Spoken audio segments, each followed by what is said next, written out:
Avez-vous déjà ressenti un vide en recevant la Sainte Communion?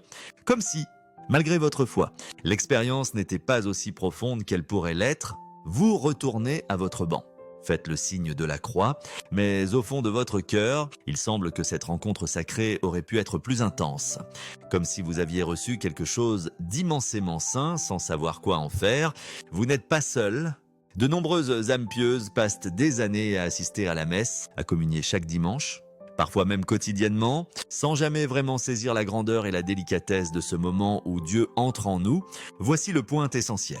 Le pape Léon XIV le savait, il affirmait qu'au moment de la communion, tout le ciel s'ouvre, les anges s'agenouillent en silence et Jésus se donne entièrement à l'âme qui le reçoit. Mais un détail échappe à beaucoup, la manière dont vous accueillez Jésus à cet instant détermine la profondeur de la grâce que vous recevez.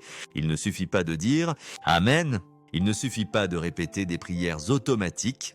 Selon le pape Léon XIV, il faut dire quelque chose avec un cœur pleinement ouvert et abandonné, comme si vous reconnaissiez recevoir le roi de l'univers, le Dieu vivant, le Sauveur crucifié et ressuscité. Nous voici au cœur de l'enseignement le plus tendre et profond du pape Léon XIV, les mots que nous devons murmurer à Jésus dans l'Eucharistie au moment de la communion. Si vous croyez en la sagesse de ce saint pape, écrivez dans les commentaires « Jésus transforme ma communion ». Votre commentaire aidera à répandre ce message à de nombreuses âmes qui en ont besoin aujourd'hui. Pour d'innombrables catholiques, le rythme de la messe, ces prières anciennes, ces hymnes sublimes, ces sacrements sacrés est une ancre spirituelle qui enracine leur foi dans un monde incertain. Pourtant, malgré cet engagement fidèle, beaucoup ressentent une distance persistante avec Dieu, comme si leurs prières étaient des fils fragiles se défaisant au vent. Vous vous agenouillez sur votre banc, récitez les réponses avec soin, recevez l'hostie avec solennité. Mais l'expérience semble souvent creuse, un monologue plutôt qu'un dialogue avec le divin, ce sentiment de déconnexion, cette impression que vos prières manquent de puissance, est une lutte silencieuse partagée par beaucoup. Le pape Léon XIV, avec sa profonde compréhension de l'âme humaine, reconnaissait cette affliction non comme un signe d'échec, mais comme un appel à un engagement plus profond. Il enseignait que cette sécheresse spirituelle provient souvent d'un manque de préparation intérieure et de présence authentique lors de la communion. Dans le tourbillon de la vie quotidienne, nous approchons l'autel encombré de distractions, de pressions professionnelles, de soucis familiaux ou du flux mécanique de la liturgie elle-même. Notre Amen devient un réflexe, nos cœurs une forteresse empêchant le Christ d'entrer pleinement. Comme le proclame Jean 1,14, le Verbe s'est fait chair et il a habité parmi nous, affirmant que la grâce de Dieu est toujours présente, un fleuve sans fin coulant de l'Eucharistie. Mais ce sont nos cœurs fermés qui freinent ce courant, limitant la grâce qui pourrait nous transformer. Pensez à Marie, une enseignante qui assistait à la messe chaque semaine depuis des décennies. Elle chérissait sa foi, mais quittait souvent l'église sans se sentir changée. Comme si ses prières n'étaient que des mots résonnant dans une chambre vide. Je suivais les rituels, partageait-elle. Mais mon cœur était ailleurs. Planifiant mes cours, préoccupé par les factures, l'histoire de Marie reflète l'expérience de nombreux fidèles qui participent à l'Eucharistie mais manquent son invitation à l'intimité. Elle se demandait si ses prières atteignaient Dieu ou si elle se contentait de suivre une routine, une question qui résonne dans le cœur d'innombrables croyants. Les enseignements du pape Léon XIV offrent un remède, éclairant les obstacles en nous distraction, routine, manque de préparation qui entrave notre lien avec le Christ. Il exhortait les croyants à approcher l'Eucharistie avec intention, à préparer leur âme comme on prépare une maison pour un hôte précieux. Cette préparation ne vise pas la perfection, mais la présence, une disposition à ouvrir son cœur à la rencontre divine qui l'attend. L'histoire de Paul, un charpentier, l'illustre encore. Il sentait ses prières inefficaces jusqu'à ce qu'il commence à réfléchir à la signification de l'Eucharistie avant la messe. C'était comme nettoyer le désordre de mon âme, disait-il. Mes prières ont commencé à prendre vie. Cette exploration des raisons pour lesquelles nos prières vacillent prépare le terrain pour la sagesse transformatrice du pape Léon. qui révèle comment une simple prière peut ouvrir nos cœurs, reliant notre désir de connexion à la grâce qui jaillit de l'Eucharistie. La vision du pape Léon XIV de l'Eucharistie était une tapisserie de beauté céleste, tissée de fils d'amour divin et de désir humain. Il la décrivait comme le moment où le ciel touche la terre, une convergence sacrée où le voile entre le divin et l'humain devient presque transparent. Dans ses homélies, il peignait un tableau vivant, les anges s'arrêtent dans une adoration silencieuse, leurs hymnes célestes suspendus tandis que Jésus-Christ, le Sauveur crucifié et ressuscité, s'offre entièrement à l'âme qui le reçoit. Ce n'est pas un simple rituel, mais une rencontre divine où le Créateur, comme le confirme le psaume 139, 13, a formé mon être profond, m'a tissé dans le sein de ma mère, descend sous l'humble apparence du pain pour demeurer en nous. Mais les enseignements du pape Léon vont au cœur de la question. La grâce que nous recevons à ce moment dépend de la manière dont nous accueillons Jésus. Il ne suffit pas d'approcher l'autel avec une révérence superficielle ou de murmurer des prières par habitude. La communion exige un cœur grand ouvert, vibrant d'amour et d'humilité, prêt à embrasser le roi de l'univers. Les témoins des messes du pape Léon racontaient comment son visage rayonnait d'une joie paisible et surnaturelle pendant la communion. Comme s'il conversait avec le Christ lui-même, ses yeux brillants d'une intimité divine, un prêtre se souvenait, son visage resplendissait, non d'une lumière terrestre, mais d'une paix qui semblait venir du ciel. Ces enseignements n'étaient pas réservés aux mystiques ou aux savants, mais destinés à chaque croyant, du plus humble ouvrier au plus éminent clerc. Le pape Léon croyait que toute âme, quel que soit son degré de maturité spirituelle, pouvait vivre cette proximité en préparant son cœur avec intention. Son message est un appel clair à transcender l'habitude, à voir l'Eucharistie non comme un devoir, mais comme une romance sacrée où le Christ cherche non seulement notre présence, mais notre amour. Il s'appuyait sur la riche tradition de l'Église, faisant écho aux mots de saint Augustin, qui appelait l'Eucharistie le baiser du Christ, et de sainte Thérèse de Lisieux, qui y voyait un cœur à cœur avec son bien-aimé. À son époque, le pape Léon faisait face à un monde aux prises avec l'apathie spirituelle et des bouleversements sociaux.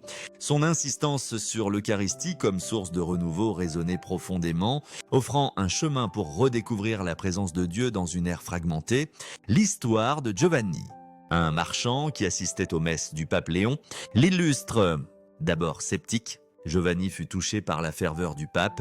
Je l'ai vu recevoir la communion, partageait-il. Et c'était comme s'il tenait le ciel entre ses mains. Cela m'a donné envie d'aimer Jésus davantage. L'éveil de Giovanni reflète l'appel universel des enseignements du pape Léon, qui nous prépare à recevoir une prière simple, inspirée par lui. Capable de transformer la communion en un moment d'une portée éternelle. Au cœur de la spiritualité eucharistique du pape Léon XIV se trouve une intuition lumineuse. Une prière prononcée avec sincérité pendant la communion peut transformer un rituel éphémère en une rencontre éclatante avec le Christ. Il proposait une prière simple mais profonde pour préparer l'âme. Seigneur Jésus, fais de mon cœur une demeure pour toi. Ne permets pas que je te reçoive avec négligence, mais avec un amour profond et une humilité sincère. Ces mots, comme une clé tournant dans une serrure rouillée, ouvrent le cœur à la plénitude de la présence de Dieu, invitant Jésus à résider en nous. Cette prière est puissante par sa triple grâce. Elle exprime un désir ardent d'accueillir le Christ comme le Dieu vivant. Non comme un simple symbole, elle s'incline dans l'humilité, reconnaissant notre indignité tout en s'appuyant sur sa miséricorde, et elle implore la transformation, invitant Jésus à façonner nos cœurs à son image. Elle fait écho à la vérité du psaume 139, 13, qui affirme la création intime de chaque âme par Dieu, et nous prépare à le recevoir avec la révérence qu'il mérite, contrairement aux prières formulées. Cette invocation est un cri du cœur, une supplication personnelle qui résonne avec les contours uniques de chaque âme. La puissance de cette prière réside non dans ses mots, mais dans la sincérité qui les porte. Imaginez-vous dans la file de la communion, votre cœur s'accélérant tandis que vous murmurez ces mots, non pas routine, mais comme un vœu d'amour. Cet acte détourne votre regard de l'extérieur, le rythme de la file, le geste du prêtre vers l'intérieur. Où le Christ attend, il transforme la communion d'un acte momentané en un dialogue sacré, un instant où votre âme et le cœur du Christ s'entrelacent. Le pape Léon enseignait que cette prière est un vaisseau d'amour, une manière de dire « Jésus, je suis à toi, fais de moi ce que tu veux ». L'histoire de Marco. Un jeune architecte illustre cette transformation. Pendant des années, Marco assistait à la messe par obligation, se sentant déconnecté. C'était juste une tâche de plus, confessait-il. Inspiré par les enseignements du pape Léon, il commença à réciter cette prière avant la communion, la prononçant avec une ferveur discrète. Quelque chose a changé, partageait-il. J'ai senti la présence de Jésus comme une chaleur dans ma poitrine. Mes communions sont devenues des ancres de paix, me guidant à travers les tempêtes de la vie. Le parcours de Marco montre comment cette prière peut réveiller l'âme, transformant la routine en éclat. Cette prière n'est pas réservée à une élite spirituelle, mais à chaque croyant. Pensez à Anna, une mère célibataire qui luttait contre le doute. Elle adopta la prière du pape Léon. La murmurante, avec une voix tremblante, c'était comme ouvrir une fenêtre, disait-elle. J'ai senti l'amour de Dieu d'une manière que je n'avais jamais connue. Son histoire, aux côtés de celle de Marco, relie la sagesse des enseignements du pape Léon aux conséquences de négliger une telle préparation. Soulignant le rôle de la prière comme une bouée vers la grâce divine, avez-vous déjà été devant l'autel, reçu la communion et ressenti une douleur silencieuse, comme si quelque chose de profond manquait? Vous vous approchez avec foi, retournez à votre banc, faites le signe de la croix. Pourtant, votre cœur murmure que ce moment sacré pourrait offrir plus de profondeur, plus d'intimité, plus de vie. Ce désir n'est pas seulement le vôtre. D'innombrables catholiques, assistant à la messe chaque semaine ou même chaque jour, aspirant à saisir pleinement le mystère de l'Eucharistie, ce moment où Jésus, le Dieu vivant, entre dans leur âme. L'Eucharistie n'est pas un simple rituel, mais une rencontre divine, un pont sacré où le ciel rencontre la terre. Le pape Léon, guide lumineux dans l'histoire de l'Église, comprenait ce désir et offrait un chemin transformateur pour faire de chaque communion une rencontre radieuse avec le Christ. Il enseignait que l'Eucharistie est le cœur de notre foi, un moment où le Dieu qui a créé l'univers s'abaisse pour demeurer en nous. Pourtant, beaucoup abordent ce sacrement avec routine, distraction ou hâte. Manquant la plénitude de sa grâce, sa sagesse nous appelle à réveiller nos cœurs, à recevoir Jésus non comme une divinité lointaine, mais comme un ami bien-aimé, désireux de transformer nos vies. Ce voyage commence par comprendre les conséquences d'une approche négligente de la communion et par adopter les pratiques qui ouvrent nos âmes à l'amour du Christ. Recevoir la communion sans une préparation adéquate entraîne de profondes conséquences spirituelles. Comme le prévient saint Paul dans 1 Corinthiens 11, 27, 29. Celui qui mange le pain ou boit la coupe du Seigneur indignement sera coupable du corps et du sang du Seigneur. Que chacun s'examine lui-même avant de manger de ce pain et de boire de cette coupe. Car celui qui mange et boit sans discerner le corps du Christ mange et boit son propre jugement. Cet avertissement n'a pas pour but d'instiller la peur, mais d'éveiller la révérence, nous exhortant à approcher l'Eucharistie avec l'émerveillement qu'elle exige. L'Eucharistie n'est pas un don ordinaire, c'est Jésus lui-même. Celui qui, comme l'affirme Jérémie 1:5, a formé notre âme avec un soin infini. Le pape Léon faisait écho à cet avertissement, enseignant qu'un cœur fermé à Jésus ne reçoit que la forme du sacrement. Non, sa grâce vivante.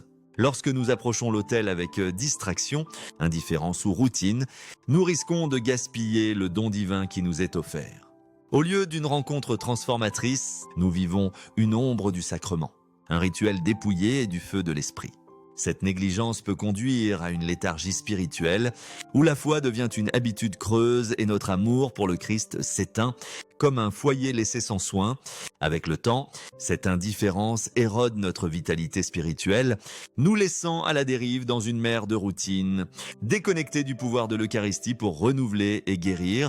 Pensez à Lucie, une grand-mère dévouée qui assistait fidèlement à la messe depuis des décennies. Je recevais la communion par devoir, admettait-elle, mais mon cœur était distrait par les soucis quotidiens, factures, famille, tâches. Je ne ressentais rien. Sa foi vacillait comme une bougie dans le vent, s'affaiblissant jusqu'à ce qu'elle découvre les enseignements du pape Léon. En priant avec intention et en ouvrant son cœur à Jésus, elle vécut un réveil spirituel. C'était comme sortir d'un rêve, disait-elle. J'ai réalisé que je manquais la grâce de Dieu parce que mon cœur était fermé. L'histoire de Lucie illustre le coût d'une communion négligente, non une perte de l'amour du Christ. mais de notre capacité à le recevoir. Ce péril ouvre la voie à la guidance pratique du pape Léon, une feuille de route pour transformer notre expérience eucharistique en un moment d'intimité divine. Les enseignements du pape Léon sont un phare, éclairant le chemin vers une relation plus profonde avec le Christ dans l'Eucharistie. Il comprenait que l'Eucharistie n'est pas seulement un moment dans la messe, mais une rencontre sacrée où Jésus, le roi de l'univers, entre dans nos âmes avec le même amour qu'il a montré sur la croix. Son approche ne repose pas sur des formules rigides ou des rituels complexes, mais sur l'ouverture de nos cœurs avec sincérité, humilité et amour. Il enseignait que les mots que nous adressons à Jésus pendant la communion et le silence que nous offrons ensuite déterminent la profondeur de la grâce que nous recevons. Il ne s'agit pas de perfection, mais de présence, être pleinement éveillé au miracle qui se déroule en nous. Il rappelait souvent à ses fidèles que Jésus vient comme un amant cherchant l'intimité, non comme une divinité lointaine exigeant des formalités. Beaucoup reçoivent Jésus comme s'il était un objet sacré, avertissait-il. Mais il veut être un bien-aimé. Cette intuition nous défie de dépasser les gestes routiniers, incliner la tête, dire « Amen » et de nous engager avec Jésus comme une personne vivante qui nous voit, nous entend et aspire à notre amour. L'Eucharistie est un moment d'union où, comme le proclame Jean 1,14, le Verbe s'est fait chair et a habité parmi nous. Recevoir ce don avec négligence, c'est manquer l'opportunité d'être transformé par l'amour divin. La dévotion eucharistique du pape Léon était légendaire. Les témoins décrivaient comment son visage rayonnait de lumière pendant la communion, comme s'il voyait le Christ lui-même. Ces messes pouvaient durer des heures, non à cause de cérémonies élaborées, mais parce qu'il s'attardait dans la présence de Jésus, tremblant d'émerveillement et d'amour. Il confia un jour à un proche « Quand je reçois Jésus, je dis « Reste avec moi ». Seigneur, ne me quitte pas, car si tu pars, je suis perdu. Mais cette simple prière capture le cœur de son enseignement, la dépendance totale de l'âme envers le Christ. Un cri d'amour qui reconnaît notre besoin de sa présence pour nous soutenir contre le péché et la mort spirituelle. La sagesse du pape Léon offre un chemin clair et accessible pour faire de chaque communion un moment d'intimité divine. Ces pratiques ne sont pas pesantes, mais libératrices, nous invitant à préparer nos cœurs, à rencontrer le Christ avec amour et à écouter sa voix dans le silence. Voici comment appliquer ces enseignements lors de votre prochaine messe, transformant la routine en une relation radieuse avec Jésus. La préparation est le fondement d'une communion significative. Le pape Léon enseignait qu'une âme prête à recevoir le Christ attire une plus grande grâce. Avant de rejoindre la file de la communion, prenez un moment pour recentrer votre âme, respirez profondément, laissant le bruit du monde s'évanouir et priez en silence les mots du pape Léon. « Seigneur Jésus, fais de mon cœur une demeure pour toi. Ne permets pas que je te reçoive avec négligence, mais avec un amour profond et une humilité sincère. » Laissez ces mots résonner comme un hymne sacré, éveillant votre cœur au miracle à venir. Si possible, arrivez tôt à l'église pour méditer sur les Écritures du jour, comme Jean 1,14, qui suscite l'émerveillement pour le Verbe fait chair. Même un bref instant sur votre banc, murmurant « Seigneur, prépare-moi à te recevoir », peut allumer l'anticipation, comme une flamme embrasant du bois sec. Le pape Léon insistait également sur la confession fréquente pour purifier l'âme. Un cœur pur attire la grâce, disait-il. Passant souvent des heures au confessionnal pour aider les autres à se préparer à l'Eucharistie, une âme propre, libérée du péché grave, est comme une fenêtre claire à travers laquelle la lumière du Christ peut briller. Si le temps le permet, cherchez la confession avant la messe, même une fois par mois, pour lever les barrières et accueillir Jésus pleinement. Cette pratique, enracinée dans la sagesse du pape Léon, garantit que votre cœur est une demeure digne du roi. En approchant de l'autel, lorsque le prêtre dit « le corps du Christ », que votre « Amen » soit une déclaration vibrante de foi, un oui fervent à la présence de Jésus, murmurez la prière du pape Léon ou vos propres mots, comme « Seigneur, j'ai besoin de toi, reste avec moi ». Fixez vos yeux sur l'hostie, reconnaissant qu'elle est Jésus lui-même, celui qui vous aime d'une tendresse infinie. Résistez aux distractions, le froissement des livres de chant. Le murmure des voix est fait de ce moment une rencontre sacrée avec votre Sauveur. Imaginez l'hostie comme une braise radieuse, portant la lumière du Christ dans votre âme, enflammant votre foi de son amour. Le pape Léon enseignait que les mots que nous prononçons à cet instant ne sont pas de simples formalités, mais l'expression d'un cœur qui reconnaît l'ampleur du don. Jésus, je ne suis pas digne, mais j'ai besoin de toi comme de l'air que je respire. Pourrait-il dire « Oh !» Transforme mon cœur. Seigneur, fais de moi le tien. Ces mots, prononcés avec sincérité, ouvrent les écluses de la grâce, permettant au Christ d'agir en nous. Cette rencontre n'est pas une transaction, mais un moment d'union où nous accueillons le Dieu qui s'est abaissé pour devenir notre pain. Après avoir communié, retournez à votre banc et restez en silence, résistant à l'envie de chanter ou de laisser vos pensées vagabonder. Fermez les yeux et imaginez Jésus en vous, comme le rappelle 1 Samuel 3,10. Parle, car ton serviteur écoute. Parlez-lui comme à un ami cher, partageant vos joies, vos peurs, votre gratitude. Offrez une simple supplication. Seigneur, transforme mon cœur, fais de moi le tien. Ce silence n'est pas vide, mais vivant de la présence du Christ. Un espace sacré où sa voix peut résonner, le pape Léon recommandait au moins 10 à 15 minutes de silence. Mais même quelques instants peuvent être transformateurs. Si vous devez quitter l'église après la messe, emportez ce silence intérieur dans votre journée, conscient que la grâce du Christ perdure, comme une flamme douce réchauffant votre âme. Pour maintenir cette pratique, écrivez la prière du pape Léon sur une petite carte ou enregistrez-la dans les notes de votre téléphone et gardez-la avec vous pendant la messe. Envisagez de tenir un journal pour noter vos expériences de communion, réfléchissant à la manière dont le Christ vous a parlé. Ces petits actes, comme l'entretien d'un jardin, cultivent une âme prête à recevoir la plénitude de l'Eucharistie, garantissant que chaque rencontre avec Jésus approfondit votre foi. Les enseignements du pape Léon vont au-delà de la messe, proposant des pratiques pour intégrer l'Eucharistie dans tous les aspects de votre vie. Outre la confession et la préparation, il encourageait l'adoration eucharistique en semaine. Visiter une chapelle pour s'asseoir en présence du Christ prépare votre cœur pour le dimanche. Comme un agriculteur labourant le sol avant de semer, passez ne serait-ce que 10 minutes devant le Saint-Sacrement. Priante, Jésus, je t'aime. Apprends-moi à t'aimer davantage. Cette pratique approfondit votre conscience de la présence du Christ, rendant vos communions plus intimes. Une autre pratique puissante consiste à réfléchir à la signification de l'Eucharistie tout au long de la semaine.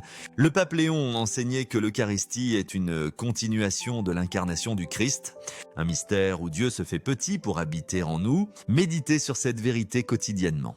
Peut-être en lisant un passage comme Jean 6, 51, « Je suis le pain vivant descendu du ciel ». Cette réflexion garde votre cœur en harmonie avec la signification de l'Eucharistie, garantissant que votre prochaine communion ne soit pas un événement isolé, mais une partie d'une romance de toute une vie avec le Christ.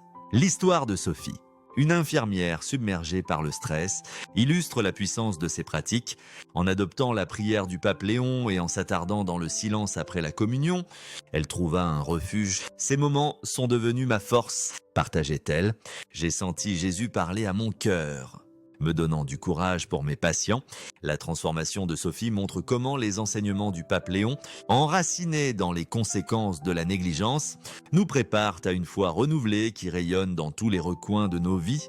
L'Eucharistie est un miracle, un moment où Jésus, qui vous aime d'une tendresse qui traverse l'éternité, entre dans votre âme, désirant vous transformer de l'intérieur. Les enseignements du pape Léon sont un appel lumineux à faire de chaque communion une rencontre divine où vous parlez à Jésus avec amour et écoutez sa voix douce. Comme il le proclamait, quand vous vous approchez du tabernacle, souvenez-vous qu'il vous attend depuis 20 siècles. Cette vérité est à la fois humiliante et exaltante. Le Dieu qui a façonné les étoiles vous attend, désirant être aimé. En adoptant l'approche du pape Léon, tout change.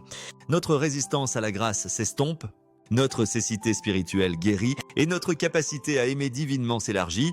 L'Eucharistie devient non seulement un moment dans la messe, mais une source de transformation, renouvelant nos relations, notre travail et notre paix intérieure. Une seule communion reçue avec un amour parfait peut transformer une âme plus que des années d'exercice spirituel. Enseignait le pape Léon, un instant de véritable union avec Jésus dans l'Eucharistie vaut plus que tous les trésors du monde. Cette transformation n'est pas un événement ponctuel, mais un voyage. Le pape Léon insistait sur la constance, encourageant les croyants à s'engager à ne plus jamais recevoir le Christ de manière routinière. Pour maintenir cet engagement, formulez une intention eucharistique avant chaque messe, en vous demandant « Quelle grâce est-ce que je cherche aujourd'hui ?» La paix, le pardon, la force. Offrez cette intention en recevant l'hostie, faisant confiance au Christ pour agir en vous. Tenez un carnet pour noter une phrase après la messe, réfléchissant à votre dialogue avec Jésus. Avec le temps, ces pratiques tissent l'Eucharistie dans le tissu de votre vie, faisant de la foi une romance. Non, non dévoir. La sagesse du pape Léon n'est pas seulement pour le renouveau personnel, mais pour la renaissance de l'Église. En adoptant ses enseignements, vous pouvez inspirer d'autres à approcher l'Eucharistie avec amour et révérence. Partagez votre engagement en commentant. Je me souviendrai de cette prière, allumant la foi chez les autres. Envoyez cet enseignement à un ami ou un proche qui a besoin de sa lumière. Et abonnez-vous pour découvrir davantage de trésors de la foi. Envisagez de rejoindre notre communauté spirituelle pour grandir aux côtés d'autres qui chérissent la beauté de l'Eucharistie. Allez plus loin en formant un groupe de prière dans votre paroisse pour réfléchir aux enseignements du pape Léon, partageant des histoires de la manière dont l'Eucharistie a transformé vos vies. Organisez un événement d'adoration eucharistique, invitant d'autres à s'asseoir en présence du Christ. Ces actes, comme des graines semées dans un sol fertile, peuvent cultiver une communauté de foi, renouvelant l'Église un cœur à la fois. Imaginez votre prochaine messe comme une opportunité sacrée de rencontrer le Dieu vivant. Avant de vous approcher de l'autel, murmurez avec une ferveur discrète. Seigneur Jésus, fais de mon cœur une demeure pour toi. Ne permets pas que je te reçoive avec négligence, mais avec un amour profond et une humilité sincère. Laissez ces mots embraser votre cœur comme une flamme. En recevant l'hostie, dites « Seigneur, j'ai besoin de toi. Reste avec moi et que votre Amen résonne 2 fois. Retournez à votre banc et restez en silence, imaginant Jésus en vous. Lui parlant comme à un ami, importez cette présence dans votre journée, laissant sa grâce guider vos actions et vos paroles. Ce petit changement peut déclencher une transformation profonde, non seulement dans votre messe, mais dans chaque facette de votre vie. Vos anxiétés peuvent s'adoucir, votre amour s'élargir, votre foi devenir un phare dans un monde fatigué. Les enseignements du pape Léon nous rappellent que l'Eucharistie est un voyage de toute une vie, une romance avec le Christ qui s'approfondit à chaque rencontre. En vivant sa sagesse, vous pouvez faire de chaque communion un moment où le ciel descend, les anges adorent et Jésus écoute les murmures de votre cœur. Allez en paix, sachant que votre prochaine messe est une chance de rencontrer le Dieu qui attend avec un amour sans limite. Que chaque communion, guidée par la sagesse radieuse du pape Léon, soit un pas sur un chemin lumineux jusqu'à ce que votre foi brille comme un témoignage de l'amour de Dieu, vous transformant ainsi que le monde autour de vous.